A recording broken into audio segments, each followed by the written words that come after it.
आज मैं सदन को एक कहानी सुनाना चाहता हूँ।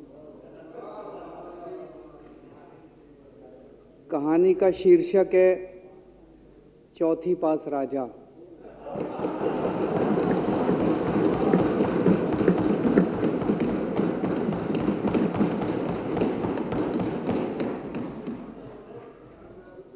आपने बचपन में राजा रानी की बहुत कहानियां सुनी होंगी। मेरी कहानी में रानी नहीं है,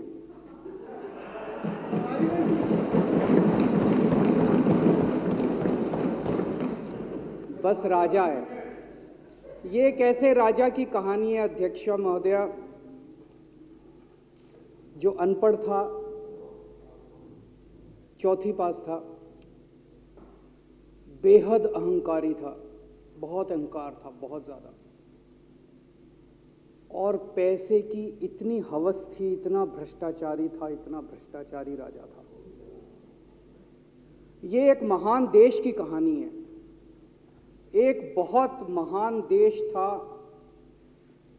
कई हजार साल पुराना देश।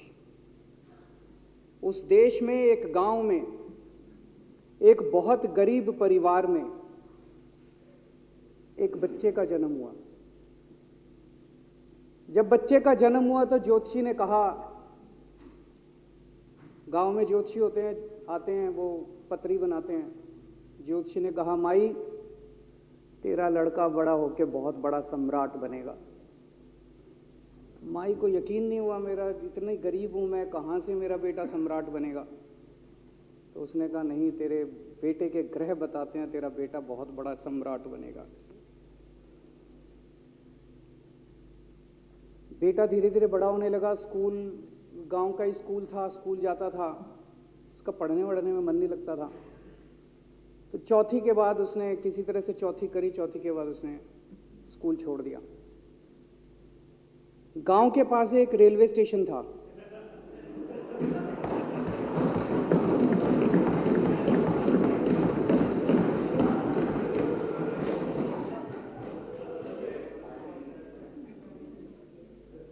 तो घर का खर्चा चलाने के लिए वो लड़का वहां स्टेशन पे चाय बेचता था।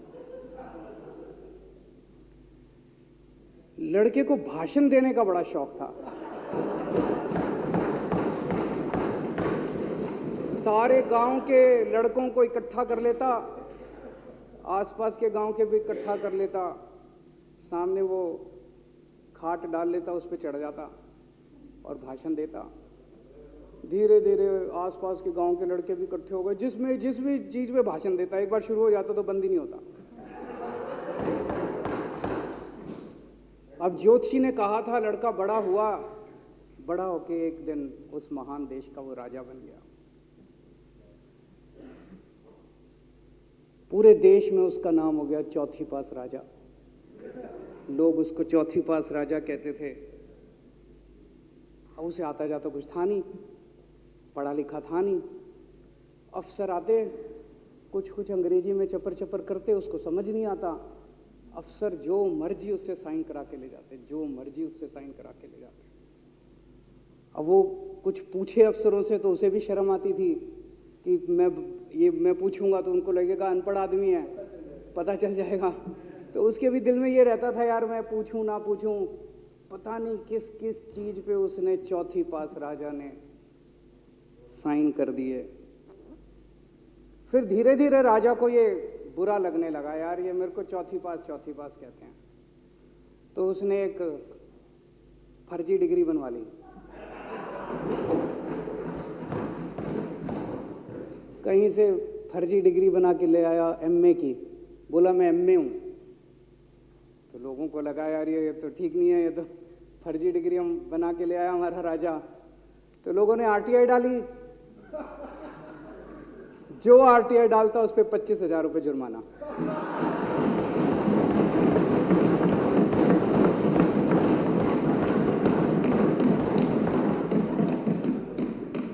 आपके नेता की बात नहीं कर रहा। आप लोग भी हंस सकते हो।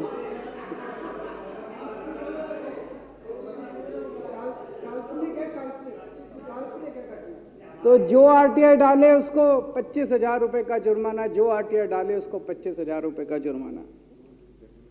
एक दिन कुछ लोग गए चौथी पास राजा के पास, बोले जी एक बड़ा धांसू आइडिया लेके आए हैं। बोले बताओ। बोले जी नोटबंदी कर दो, भ्रष्टाचार खत्म हो जाएगा देश से। तो उसने कुछ पूछा, उसे कुछ समझ नहीं आया राजा को क्या कह रहे हैं क्या नहीं, पर उसे लगा यार कुछ धांसू आइडिया होगा। उसने एक दिन रात को 8 बजे टीवी चैनलों पे जाके नोटबंदी कर दी। बोला सारे नोट बंद। पूरे देश में हाहाकार मच गया, तड़प गए लोग, धंधे बंद हो गए, दुकानें बंद हो गई, लोग बेरोजगार हो गए, बुरा हाल हो गया पूरे देश। लंबी लंबी लाइनें लग गई पूरे देश के अंदर। लोगों ने जाके उसको कहा जी नोटबंदी कर दो, आतंकवाद खत्म हो जाएगा।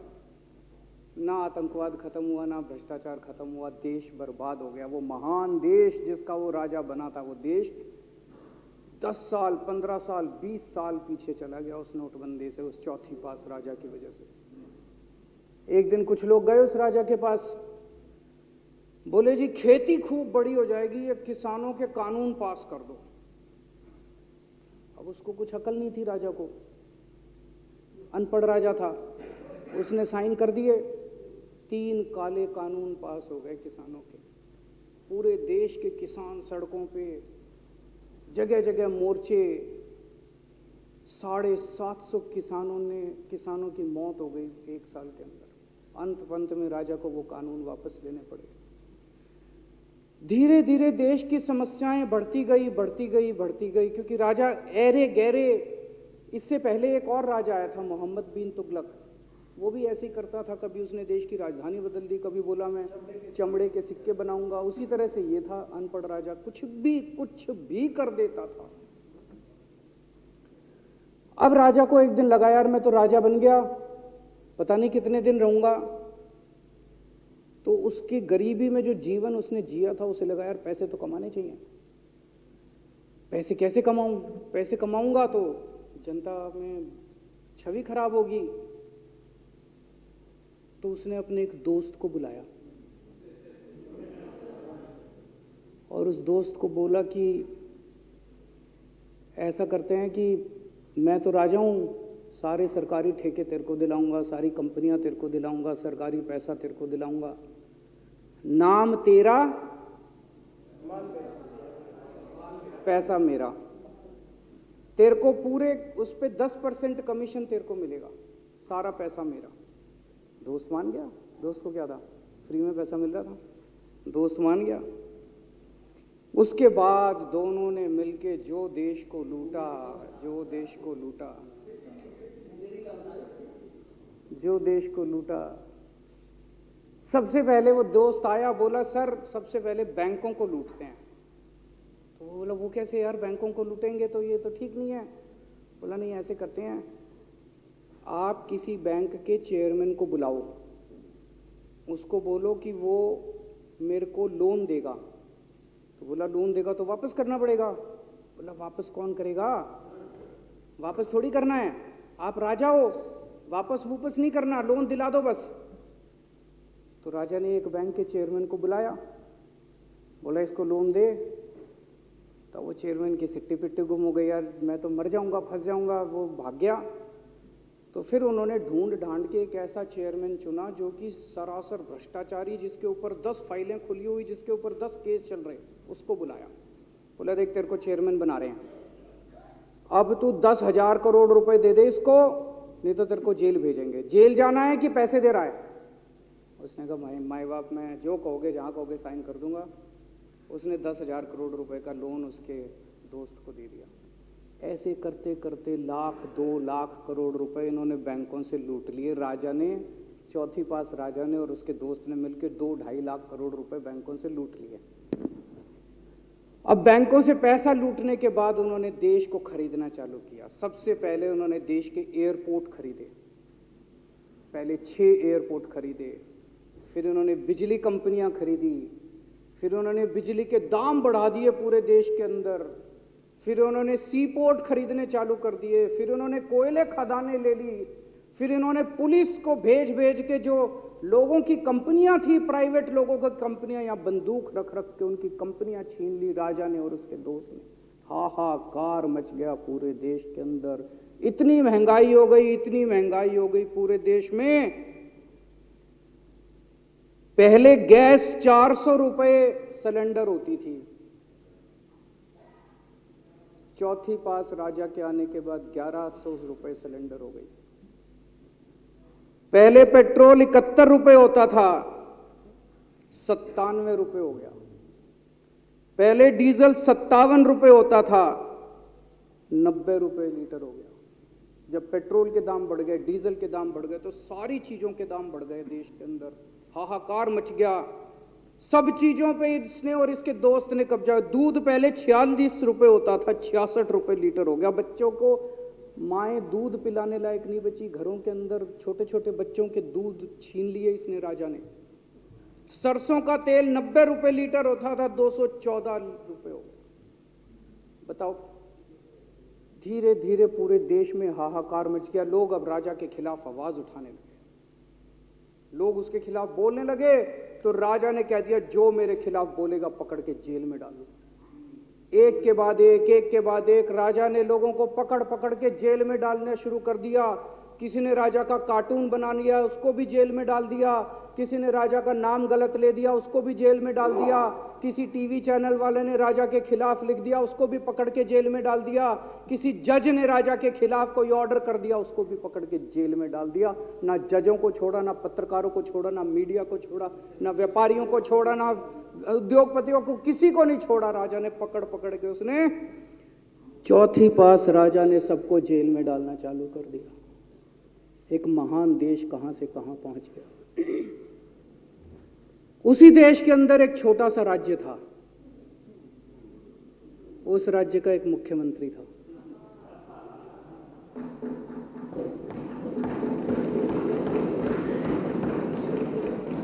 उनके चेहरे पे भी स्माइल आ गई, उनके चेहरे पे भी उम्मीद की किरण छा गई। वो मुख्यमंत्री अपने लोगों का खूब ख्याल रखता था। वो मुख्यमंत्री कट्टर ईमानदार था। वो मुख्यमंत्री कट्टर देशभक्त था। वो मुख्यमंत्री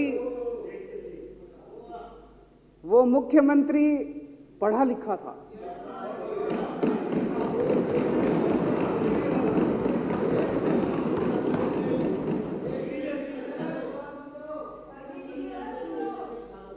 उस मुख्यमंत्री ने अपने लोगों को महंगाई से छुटकारा दिलाने के लिए बिजली मुफ्त कर दी। भाई साहब, उसके बाद तो चौथी पास राजा पागल हो गया। उसने बुला के जो हड़काया उस मुख्यमंत्री को कि तेरी हिम्मत कैसे हुई। उसे लगा राजा ने तो सारी बिजली कंपनियों पे कब्जा कर रखा था। उसे लगा अगर ये बिजली मुफ्त करने लग गया तो बाकी देश में तो मेरा बेड़ा गर्क, मेरी बिजली कंपनियां लुट जाएंगी, ऐसे कैसे चलेगा। उसने उसको कहा, खबरदार, तूने बिजली मुफ्त के। मुख्यमंत्री नहीं माना। धीरे धीरे उस मुख्यमंत्री ने अपने गरीबों के स्कूल ठीक करने चालू कर दिए। तो राजा ने उसको बुला के और हड़काया। राजा बोला, ये क्या कर रहा है तू, स्कूलों के अपने बच्चों को पढ़ाता है, तू स्कूल खोल रहा है, ये बंद कर, ये सब, ये नहीं चलेगा इस देश का। वो नहीं माना मुख्यमंत्री। फिर उसने मुख्यमंत्री ने सबके इलाज मुफ्त कर दिया, सबके लिए शानदार मोहल्ला क्लिनिक खोल दिए, इलाज मुफ्त कर दिया। राजा तो बिल्कुल ही पागल हो गया। धीरे धीरे जनता को पता चला कि राजा कैसा है। एक दिन लोगों ने उस राजा को उखाड़ के फेंक दिया।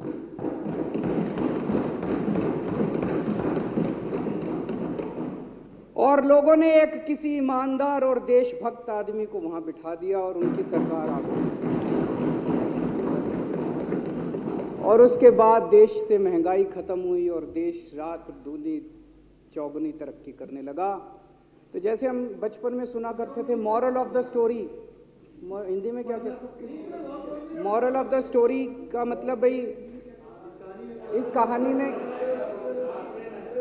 क्या प्रेरणा मिलती है। इस कहानी से ये प्रेरणा मिलती है कि अगर आपके देश में महंगाई है, आपके देश में समस्याएं हैं, आपके देश में सब कुछ गड़बड़ चल रहा है, तो सबसे पहले जांच परख के देखो आपका राजा अनपढ़ तो नहीं है। अगर आपके देश में सब गड़बड़ चल रहा है, बेरोजगारी है, बहुत सारी समस्याएं हैं, जरा देखो राजा, आपके राजा को कोई दोस्त तो नहीं है। अगर है तो सबसे पहले अपने राजा को उखाड़ के फेंको, नहीं तो आपकी समस्याओं का कोई समाधान नहीं होगा। आपकी समस्याओं का कोई समाधान नहीं होगा। वो पढ़ा करते थे, अंधेर नगरी चौपट राजा, सवा शेर बाजी सवा शेर खाजा। बहुत बहुत शुक्रिया।